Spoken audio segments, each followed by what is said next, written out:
أعوذ بالله من الشيطان الرجيم. بسم الله الرحمن الرحيم. هل أتى على الإنسان حين من الدهر لم يكن شيئا مذكورا. إنا خلقنا الإنسان من نطفة أمشاج نبتليه فجعلناه سميعا بصيرا. إنا هديناه السبيل إما شاكرا وإما كفورا. إنا أعتدنا للكافرين سلاسل وأغلالا وسعيرا. إن الأبرار يشربون من كأس كان مزاجها كافورا. عينا يشرب بها عباد الله يفجرونها تفجيرا. يوفون بالنذر ويخافون يوما كان شره مستطيرا. ويطعمون الطعام على حبه مسكينا ويتيما وأسيرا. إنما نطعمكم لوجه الله لا نريد منكم جزاء ولا شكورا. إنا نخاف من ربنا يوما عبوسا قمطريرا. فوقاهم الله شر ذلك اليوم ولقاهم نضرة وسرورا. وجزاهم بما صبروا جنة وحريرا. متكئين فيها على الأرائك لا يرون فيها شمسا ولا زمهريرا. ودانية عليهم ظلالها وذللت قطوفها تذليلا. ويطاف عليهم بآنية من فضة وأكواب كانت قوارير من فضة قدروها تقديرا. ويسقون فيها كأسا كان مزاجها زنجبيلا. عينا فيها تسمى سلسبيلا. ويطوف عليهم ولدان مخلدون إذا رأيتهم حسبتهم لؤلؤا منثورا. وإذا رأيت ثم رأيت نعيما وملكا كبيرا. وإذا رأيت ثم رأيت نعيما وملكا كبيرا. عاليهم ثياب سندس خضر واستبرق. وحلوا أساور من فضة وسقاهم ربهم شرابا طهورا. إنا هذا كان لكم جزاء وكان سعيكم مشكورا. إنا نحن نزلنا عليك القرآن تنزيلا. فاصبر لحكم ربك ولا تطع منهم آثما أو كفورا. واذكر اسم ربك بكرة وأصيلا. ومن الليل فاسجد له وسبحه ليلا طويلا. إن هؤلاء يحبون العاجلة ويذرون وراءهم يوما ثقيلا.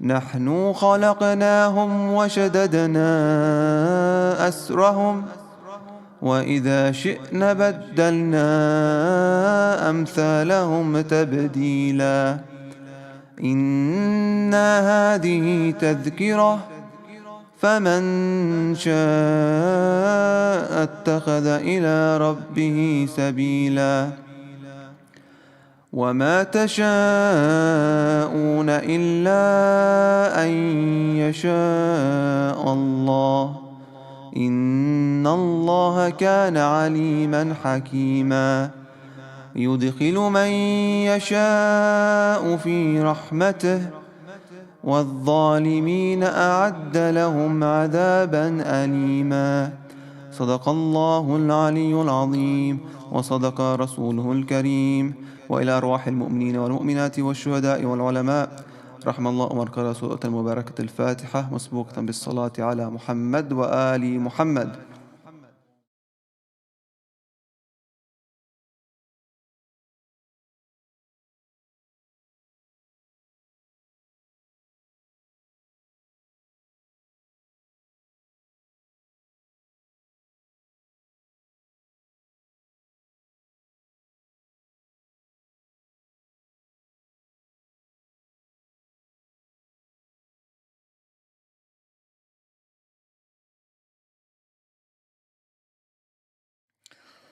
أعوذ بالله السميع العليم من الشيطان اللعين الرجيم. بفضل الله بسم الله الرحمن الرحيم. الحمد لله رب العالمين. الحمد لله والحمد حقه كما يستحقه حمدا كثيرا. الحمد لله الذي هدانا لهذا وما كنا لنهتدي لولا أن هدانا الله.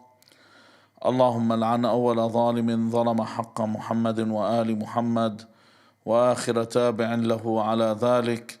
اللهم لعن العصابة التي جاهدت الحسين وشايعت وبايعت وتابعت على قتله. اللهم لعنهم جميعا.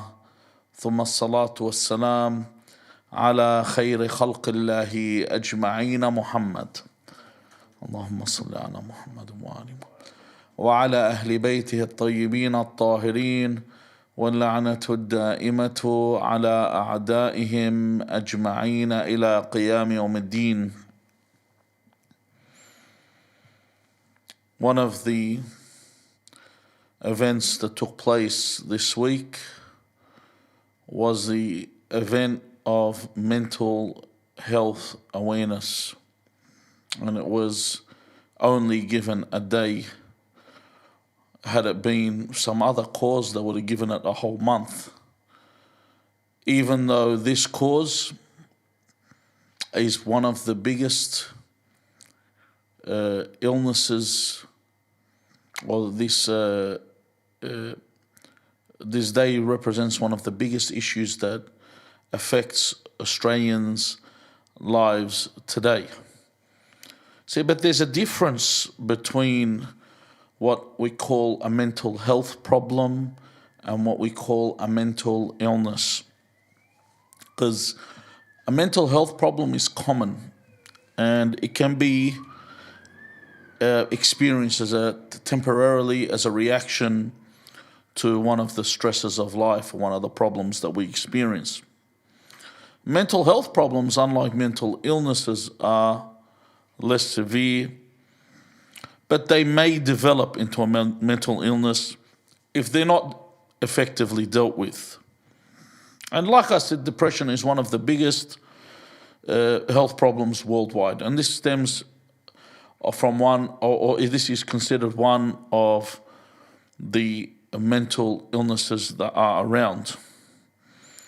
And this mental health problems affect, like I said, almost everybody at some point in their life. And it affects the way that people feel, it affects the way that people think, it affects the way that people behave, it affects the way that people interact with others. And then we can understand why people do self-harm.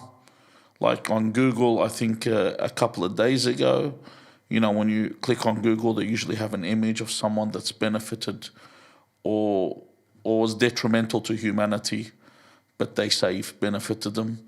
one of the people that they put on was a DJ from Sweden that committed suicide. And I learnt a new word there. They said he killed himself by exsanguination or exsanguination. And sanguine meaning blood, means that he either slit his wrists or maybe cut his jugular and drained his body from blood to kill himself. But what would lead someone to take their life in such a horrific way? And this has got to do with mental health and what the problems are. What are some of the causes? Now, firstly, just a disclaimer, I'm not a psychologist, nor do I claim to be a medical expert. And that's my first disclaimer. Secondly, this does not mean that Islam does not have a solution to all of life's problems. Islam has a solution to all of the problems from the outset. Once someone is heavily affected, then they turn to some kind of medical expertise. But let's start off firstly, but what are some of the causes that bring about mental health problems? The first thing is high expectations. See, people have a preconceived understanding of what life is and what things are meant to be like. For those that listen to the lectures in Muharram here, the Ja'fariya, by my brother Sheikh Ali Mehdi, he spoke about one of the points he brought up was a lot of, for example, females have watched romantic comedies and they have a misunderstanding of how a man is meant to be. See, in romantic comedies, the man is not portrayed as a provider. He's actually an unemployed, I don't want to use the 3-letter descriptive word that they use, but someone that is a battal, someone that does nothing, doesn't contribute to humanity whatsoever. And he's just there, the one that will buy her a flower on every day. This is our first day anniversary, and then 2 flowers, this is our second day anniversary, and stuff like that. This corny kind of relationship. So they have an understanding that falling in love is like this. And falling in love should be something that's spontaneous. So sometimes when you want to introduce or do what's called a marriage hookup, introduce 2 people to meet, some people will tell you, no, I want it to be spontaneous. I don't want to meet her. I want to bump into her at the beach while she's walking her dog and I'm kicking around the soccer ball and I accidentally splash her with water and we fall in love. They want it to be something like that. And then when it comes to marriage, they also have a misconception of what marriage is. Some people consider marriage is all right. They've been watching television shows that show that, a dilemma happens, at the end of the day, everyone's laughing and everything's back to normal. They have this misconception of what everything is. Like school. You ever watch any of the television shows about school? It's always fun. Everyone's having fun at school. They never address bullying as it is in school, especially like a lot of the times the bullying is only considered to be from other students. There's even bullying from educators, and especially if you're someone that's or someone that they don't adhere to. Don't think because you're an educator, you're a neo-Nazi. You say, hold on, I'm in school now, I'll put my swastika at home. No, you carry your Fourth Reich or Third Reich ideology with you to school.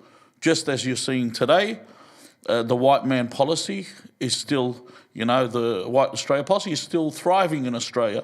And unfortunately, a lot of the people that are supposed to be representing the community are too busy putting up pictures of themselves getting an injection or a vaccination. And they couldn't be bothered taking a look at the way how poorly the Arab community gets treated and the Muslim community gets treated in the world, while the white Australia policy can show you all the white bodies that are basking in the ambience of the sun on Bondi Beach. But no one really cares about that, but that's not an issue. As long as you get your vaccine, that's all that matters. Now, this is another thing that people have, that they try and tell you the law is fair. The policeman's there to help you. They have an idea. So when they see injustice, they meet up with shock. That if I drive on the road, everyone will stay in their path. People will drive the speed limit. People will indicate when they turn. And the worst thing of all is they have a misconception that if I do the right thing, I will be rewarded immediately. You know the saying, no good deed goes unpunished. All these are what give humans high expectations and false expectations in life. People aren't taught realities of life. You know, when someone is experiencing hardship, you help them, but you also tell them this is the reality of life. We'll continue with this point and how to resolve this. Secondly, another cause of mental health problems is temporary happiness. See, people have this understanding, as long as I'm happy, or they want to do something wrong. Say a girl wants to marry somebody that her parents don't want, or a boy wants to marry somebody that his parents don't want. And they say to you, but my parents should be happy because I'm happy. Yes, that's true. The happiness that I want for you is the eternal happiness. My child, I want your eternal happiness. I don't want your temporary happiness, because your temporary happiness comes at my expense. See, people have this, I'm first. As long as I'm happy, I don't care what anyone else thinks. What is happiness for me is all that matters. And this is one of the biggest problems we have in this liberal world, where, you know, you want to terminate a child, kill a child, that's all right, as long as it doesn't hurt your womb. It doesn't affect your feelings, so you don't cry afterwards. But you can terminate this child, get rid of this child. To hell with them, they've got no rights. But if you decide to keep that child, then you can force the person that made the mistake with you to pay you maintenance. This is a liberal world that you live in. All this for temporary happiness. There was one story where a guy, because this world does contribute to the way we think. Like, you sit and you watch, like you see these children that are playing Grand Theft Auto at a young age. Don't think they don't enjoy this concept of violence, beating people up, taking something that's not yours.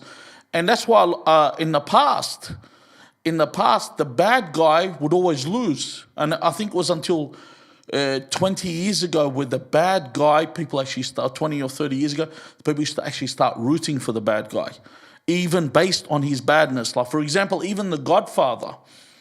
The people liked the Godfather, but the Godfather was shown to have nobility. That's what people liked. But later in movies, they show you the reality of a mobster. But people still root for the bad guy, and they want the bad guy to win. Now, what's happened here is this changed the way people think. Along comes a gentleman, and he says to himself that he has a conflict within. What's your conflict? He says, my conflict that I have within is I desire the same gender. I was born this way, is the argument that he presents. So someone comes along and says, okay, you have a lot of strain and you have a lot of stress. Do you want it all to go away? Yes. Yes, I do. I want it all to go. They say, admit to it. Announce it. Tell the people that what I do is correct and it's the right thing, and you'll feel alleviated. So this gentleman says, yes, I will do that. And he comes out openly and exposes his perversion to people. So one day, he wants to enter a majlis of Abu Abdullah al-Hussein. This is a true story. I'm not giving you a story that isn't true. This is an actual story. This is not a story that only contains a moral, but this is a story that actually occurred.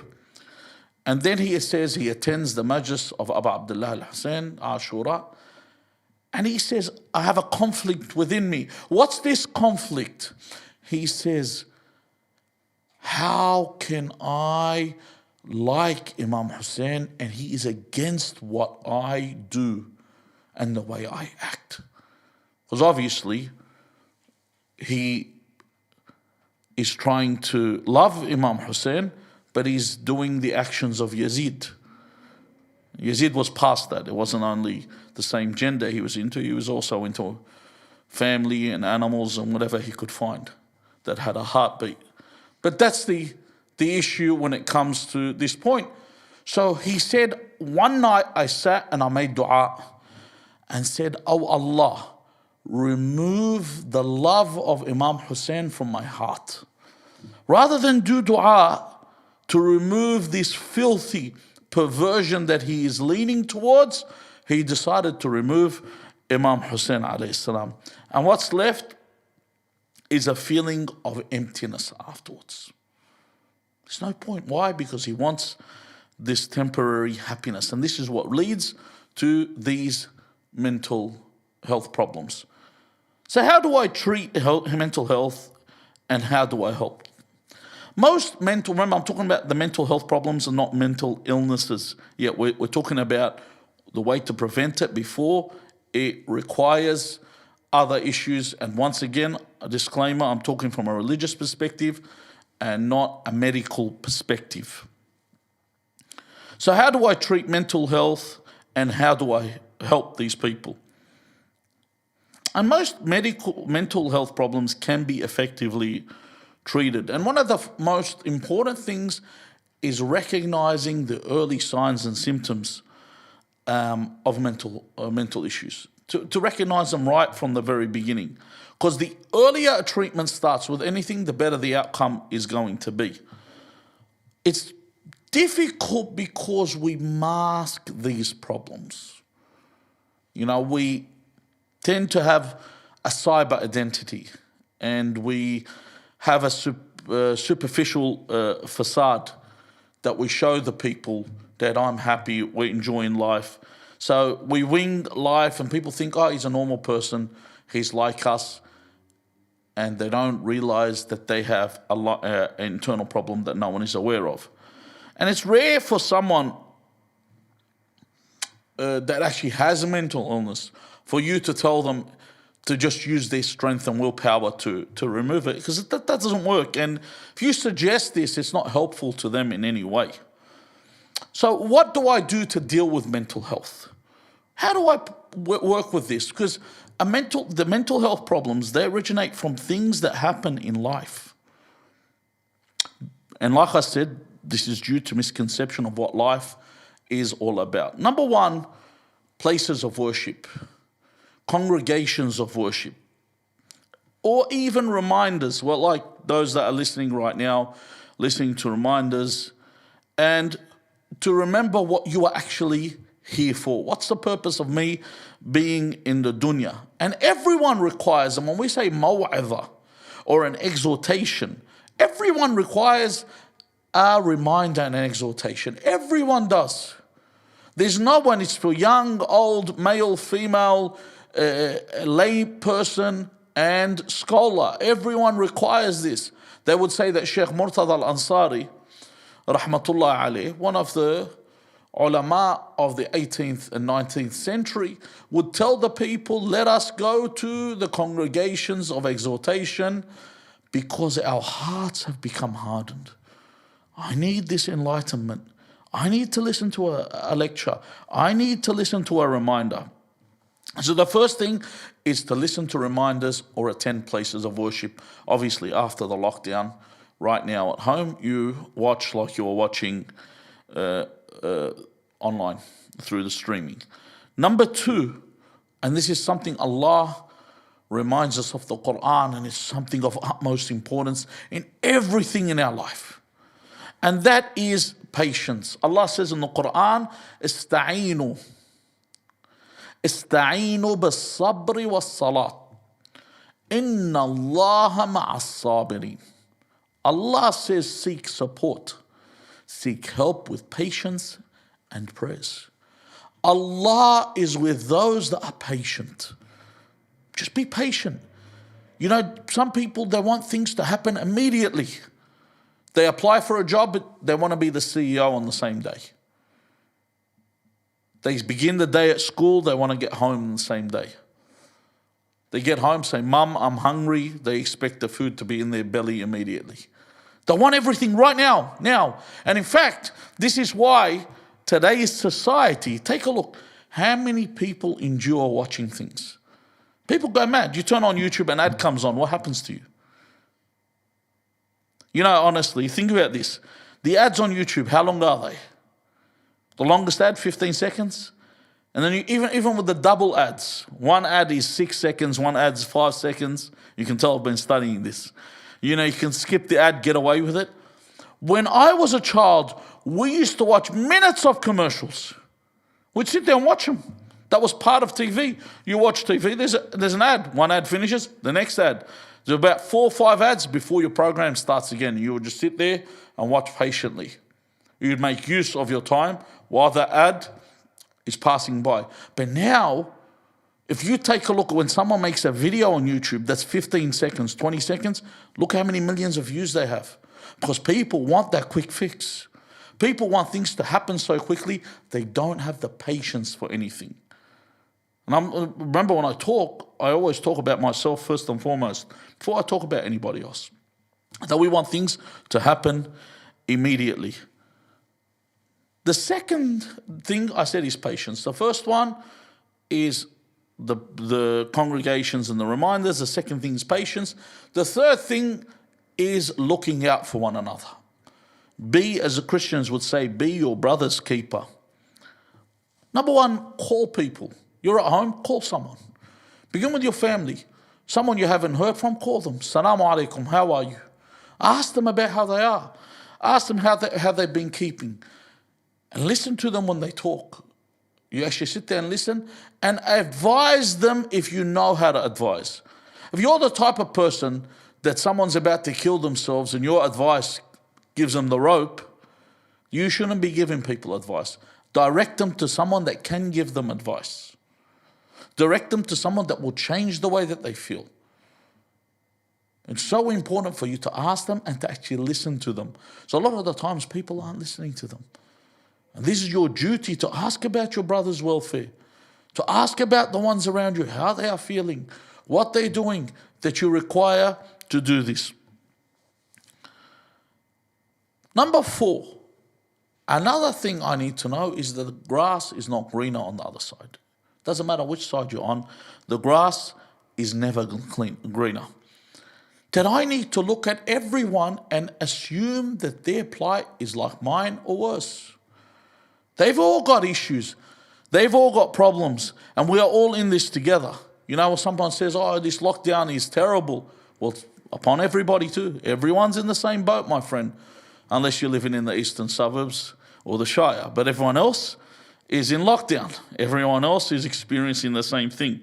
You know, I know if our skin was a few shades lighter and our hair was a few fairer in colour, then it would be different for us.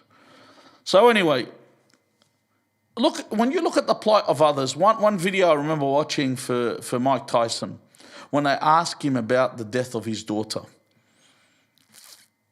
And he said, but when my daughter died, he said, I went and got a gun. And the reporter said, why'd you get a gun? He said, I wanted other people to hurt like I was hurting. He said, but what made you not do anything or kill anyone? He said, when I arrived to collect the body or to see the body, he said, I found all these other parents there that had lost their children. And I said to myself, what makes me different to them? What makes me better than other people? I'm like them. We're all the same. We're all suffering. Don't ever look at that my life is the worst. No one's suffering more than me. You bet there's going to be someone suffering more than you. And you think your life can't get any worse? It can. This is another thing that leads to mental health problems. When I pity myself. So when I always think someone else has it better, this will contribute to my mental health and make it deteriorate. The other thing that I require, and we do require as an ummah, is professional counseling by people that have religious insight. Like someone that is a medical professional, but he also knows God. And there are doctors that fear God and understand medicine. It's important because they need to work together, because if they do not consider the spiritual side, they don't give you any hope. They don't consider the hereafter, they don't give you any hope. You need both sides to contribute to this. So this is another solution. The world, generally, the world we see has deteriorated somewhat, but I think has increased and excelled in other aspects. So it's not all terrible. I think there's a lot of good in the world today. If you look at the movies of the past, there was one movie, it's a very famous movie. It's called It's a Wonderful Life. It's a very nice movie. I think set back in the 1940s. Would have been about 1946. I'm not sure when. But it's a very famous movie. It's about this character. His name's George Bailey, who lives a really good life. And everything's working out for him. And then suddenly everything falls on his head. And he has problem after problem, financial problems. So then he decides he wants to commit suicide. He goes to a bridge to jump off. As he gets there, God sends down a guardian angel to him. This is a highly rated movie. Like it's I think it's still in the top 250 rated movies by IMDb. It's still there.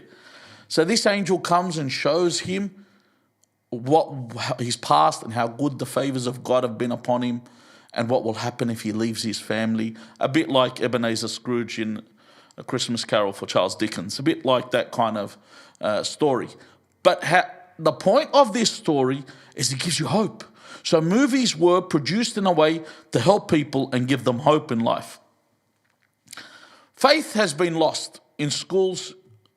In schools especially, the focus has been taken off faith. It's more secular. And God has basically removed from the syllabus. Okay? And in fact, in this world, you are ostracized if you show belief. We take a look at Israel Folau. A very prominent example. At the time was the greatest rugby union player at the time, the greatest player there. And they even launched him for expressing his beliefs. He didn't do anything, he didn't slander anybody, nor did he didn't commit a hate crime. They didn't even, if he committed a hate crime, they would have incarcerated him. All he did was quote the Bible, and this Bible, which is a legal book. In fact, it's so legal, it's present in your hotel rooms. This same book that he was quoting, rather than punish the book, remove the actual book, punish the ideology, they punished him, they removed him from football. So if you want to show your beliefs, you are attacked. In fact, look at the government. Our government, the Australian government, paid 9 figures, that much money, in order to have everyone vote on an abomination, instead of investing this money to educate people to avoid this evil. They may just vote. They paid $120 million to make everyone vote on this abomination, which John Howard, I don't know if you remember, the Howard government would never accept it. He said this isn't allowed, and he was the longest serving prime minister we had. He would not allow this abomination to proceed, and then after he went, this liberal way of thinking came in and allowed this to continue. Like, you think about this right now. All the people that were considered to be perverts of the past are now considered pioneers. Like now, you take a look at people like Robert Dolly Dunn, Rolf Harris, Jimmy Savile. Rather than be considered perverts, they'll be considered pioneers in the future. If you think I'm joking and it sounds ridiculous to you, the reason I haven't expounded on what I'm saying, because there's kids that are watching, so I need to keep it very, very intact, not let it come out. But if you don't believe this, sodomy in the past in Australia, or it was called buggery back then, buggery was punishable by death in Australia. Did you know that? You would be punished by death. And then how did a crime that would be punished by death, suddenly become the flavor of the day? You think about it, this is what happens when God's removed from the equation. However, what's the positive is there is much more access to religion today. How many lectures can you listen to today? How many reminders, you can go onto YouTube, you can go onto Instagram, Facebook, and use them for good. And obviously, out of all the platforms, I only recommend YouTube, because YouTube, you can actually remove the filth. If you're using TikTok or Instagram, you get these pop-ups that pop out of nowhere. YouTube, if you get a premium account, that's it, you won't get ads, and you can pretty much choose what you watch and what's there. But you have access to religion that you never had before. You name a subject you want to learn, there's a course with technology. You can learn anything, any Hausa course. You can learn from the Muqaddamat to the Bahath. You can find online. They're present there. Now, what's gone missing, and is a thing that contributes so much to mental health issues, is people have cut the link with Allah Azza wa Jal. They've severed the link with God. Allah Azza wa Jal says in the Quran, "Ala inna awliya Allah la khawfun alayhim wa la hum yahzanun." That when Allah says "Ala inna awliya Allah," means there is no question about it. There is no doubt about it. With utmost certainty that the friends of Allah will never fear, nor will they grieve. If I link myself with Allah Azza wa Jal, I've got no worries and no problems. A life that is free of worry, a life that is free of angst, a life that is free of stress, that internal happiness that everyone seeks. The real internal happiness. Now, why do people not feel this when we have more than we can consume? You, every single one of you. Do you think any of you have a banquet? The food that you actually eat on the table today, the stuff that you have access to, the pharaohs and the kings of the past would dream of. Think about it. You go to the shops, you find, for example, pomegranates from the United States. Where could someone ruling in Australia have pomegranates from the United States? Things that are out of season, you have them now. Watermelons are all year round. Watermelon used to be a summer fruit. Now it's all season round. A watermelon's available. Our access is unbelievable, but people seem to be more miserable in the life. One hadith I repeat so often to people I talk to. And this hadith I will keep repeating until the day I die. There's two hadiths I'm going to give, and they're the ones I'll finish the lecture with. This is the first one. عن رسول الله صلى الله عليه وآله وسلم من أصبح في سربه آمنا. This is the first thing you need to think about. Whoever the day begins, he mentions three things. في سربه آمنا وفي بدنه معافى وعنده قوت يومه. First thing he says, sarbihi, which basically means they travel to and from work, wherever they go, if they feel safe. If you feel safe going to and from work. I will tell you right now, I'll be driving at night. Once I was driving back from my friend's house before the lockdown, obviously, at about 1 a.m. And as I was driving, there was a young woman walking down the road. And I know at my age, a young man at my time wouldn't be able to walk down the road at this time. Now there's so much safety. People feel safe walking anyway. It's the pinnacle of safety right now. When's the last time you saw road rage? Road rage was rampant when I was a teenager. People were punching on all the time. Now people don't even think about it. Everyone has a dash cam. So everything you do is safety. The second thing the Messenger of God sallallahu alayhi wa alihi wa sallam says, في بدنه معافى, that you're healthy. Alhamdulillah, we're all healthy. The majority of us are healthy. So if I have these two things, the third thing he says that they have قوت يومه, their daily bread. They have their daily food. I don't know anyone that's starving in Australia. By choice, I mean. There are people that don't want to eat. But people to actually go without, there's no one that goes without. Someone might come and say, you don't know someone. Well, if you do, you should be feeding them rather than announcing it for everyone. I can't, there's people that say, oh, this family's starving, let's advertise them to the world. Why don't you give them money and feed them without putting them up for advertising for the whole world to see what's going on? You feed them. Don't sit there and expose them to the universe to watch. I'm talking about countries overseas. But these three things, I don't want to go too much of a segue here, but these 3 points. Number 1, safety. Number 2, health. Number 3, satiation, no hunger. What is the result of this? The Messenger of God sallallahu alayhi wa alihi wa sallam says, فَكَأَنَّمَا خُيِّرَتْ لَهُ الدُّنْيا بِحَذَافِيرِهَا. فَكَأَنَّمَا. It is as if خُيِّرَتْ. خُيِّرَتْ, it was carefully chosen. What was carefully chosen? For them, the dunya has been carefully chosen to them in its completion. They've got the best of this world to have these 3 things. Who here hasn't got more than this? We have all the extras. We have all the perks in this world. We have everything. We have so many extras, we don't know what to do. We finish doing one activity, we have another. We have so many things before us to deal with.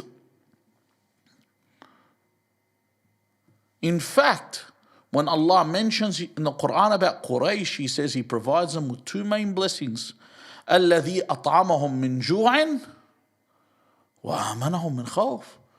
He fed them,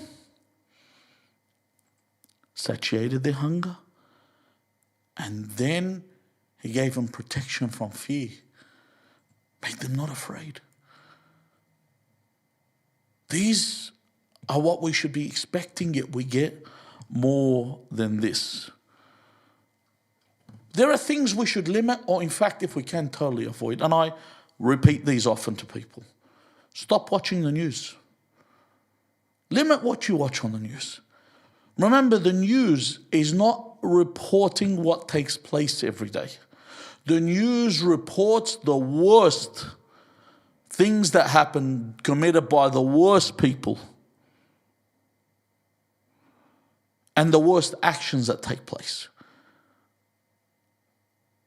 This is what the news does. The news will give you reports that will disrupt you, especially the people that listen to talkback radio.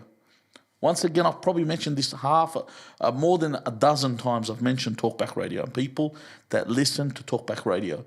That's why there was a lot of road rage back then. Imagine someone listening to Stan Zamanik and they're driving.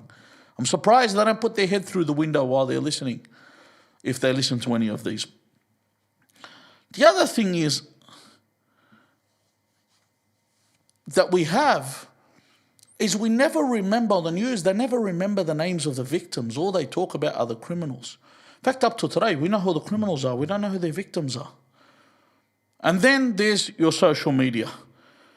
The problem is people watch the fake weddings, the fake relationships, the fake holidays, the fake happiness, the fake appearance. People say, no, they are happy. If they were happy, why are they sharing it with the world? Why do they want the world to know about it? When you're happy, you don't care. All I know is every trip I had that I enjoyed, do you know how many photos we took? We took hardly any photos. No one takes any photos. You're having so much fun. It's like you see the parents at the park. Their kids are playing and they're playing with their kids. And then you see the parents that are standing there wherever their kid's going and they're just following them. And you think this is probably the first time they've seen their child. No, every time they come to the park, same episode. They film and they film and they film just so they can put it on social media and show, look, my kid was at the park. My kid can slide down a slippery dip. That's all they do. And so people witness this. I'm not saying this is wrong. I'm saying when you're watching this and you're stuck at home, then you think they must be the happiest family. You don't know, maybe they take them back home, open the dungeon, go downstairs, kids. You know, back to what we usually do every single day. You don't know what's actually taking place. Another thing to help you is expect nothing from the people and expect nothing from this world.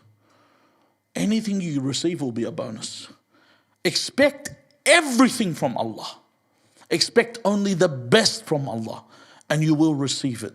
Those that rely on God are the ones that receive the best from God. When we read Majlis Abu Abdullah al-Hussein, you hear the Qari say, مَا خَابَ مَنْ تَمَسَّكَ بِكُمْ. No one experience failure when they hold on to Ahlul Bayt alayhim as-salam. In fact, take a look at how many people I know, I talk to. If you ask a believer where they want to be, they tell you they want to visit the shrine of Abu Abdullah al-Hussein alayhi salam. People yearn for this. There's no one that says, look, I'll put it off. You know, sometimes, think about this. How many people I've spoken to when I tell them, do you want to go Hajj? And they'll say, I'm not ready to go to Hajj yet. They'll put it off because they say, I need to be pure. But when they want to go to Ziyarat al-Hussein, they go with all their luggage and their baggage, but they'll go there to the visitation of Abu Abdullah salawatullahi wa salamu alayhi. Other things, don't take things too personally. I won't be able to use the other narration, unfortunately, because of time. But I'll finish off with these points. Don't take things too personally in life. Someone says something to you, don't hold a grudge about it. And it's not always about you. Say, for example, I'm talking to someone for marriage. They turn me down. Don't think it's me, that's the reason that I want. No. There could be any reason or any purpose whatsoever. And it's not always about you. Maybe this isn't your time. It's like, you know, there are people that want to get out of relationships. Maybe it's not their time. There are people that want children. They can't have children. Maybe it isn't their time. Maybe that's not what God has written for them. This isn't what is a part of the deal in their life. And whatever it is that worries you today, I swear by God will be insignificant one day. One day when you look at this at the end of your life, you go, oh, why did I make a big deal out of this? It was nothing. It will all pass. This whole world will pass. Your primary concern should be gaining proximity to Allah. Your primary concern should be paradise. That's all. And when you have that as the goal in your life, you're always happy. Do you know why? Because you know you're almost finished. We're just trotting along. At any time, the angel of death can turn up and say, listen, it's your time. Come with me. I'm ready. I'll come. But if I'm not ready, this is when I'm going to really have the strain and the stress and the problems. I have to be ready when my time is to be called by Allah Azza wa Jal. And this is all you should be reflecting about in this life, the hereafter. Your mental health is affected over the dunya. The mental health is not affected over the akhirah. Why? Because in the dunya, your goals are not achievable. They're not achievable. Mark my words. The dunya is not made to be achieved. That's why you'll even look at Jeff Bezos right now. He's worth 257 billion. He's become ridiculed by the world. Why? The guy's trying to achieve immortality. He doesn't realize, even if we get immortality, you're not going to be immortal in your prime. You're not going to be Arnold Schwarzenegger in Commando looking immortality. You're going to be immortality of Arnold Schwarzenegger and the Expendables. That's what you're going to be looking like. You're going to be dwindling and rotting away as your life takes you towards its very end. So these people that are searching for life in the dunya has no value, and this is the reason why they have mental problems. This is one of the main causes. All the causes are related to the dunya. So your duty, especially I like when they have a day like this, are you okay? It's a good day. Is to contact your family, contact those that you love, ask about them, people you haven't asked about, your friends. How are you doing? See what their welfare is like. May Allah place love within our hearts for one another. We ask Allah Azza wa Jal in this month of Safar to grant us ziyarat Abu Abdullah al-Hussein alayhi salam. If it's not this Arba'in, at least the Rajab ziyarah. If it's not the Rajab ziyarah, ziyarat Arafah. If it's not ziyarat Arafah, ziyarat Ashura. But please do not prevent us from visiting Imam Hussein alayhi salam. And grant us the intercession of Abu Abdullah al-Hussein alayhi salam. and place us with those that love Abu Abdullah, with Abu Abdullah salawatullah alayhi and his companions. We ask Allah Azza wa Jal to hasten the reappearance of our master Al-Hujjat ibn al-Hasan al-Mahdi, arwahuna fidah. بسم الله الرحمن الرحيم. اللهم صل على محمد وآل محمد. اللهم قل لوليك الحجة ابن الحسن صلواتك عليه وعلى آبائه في هذه الساعة وفي كل ساعة وليا وحافظا وقائدا وناصرا ودليلا وعينا حتى تسكنه أرضك طوعا وتمتعه فيها طويلا برحمتك يا أرحم الراحمين.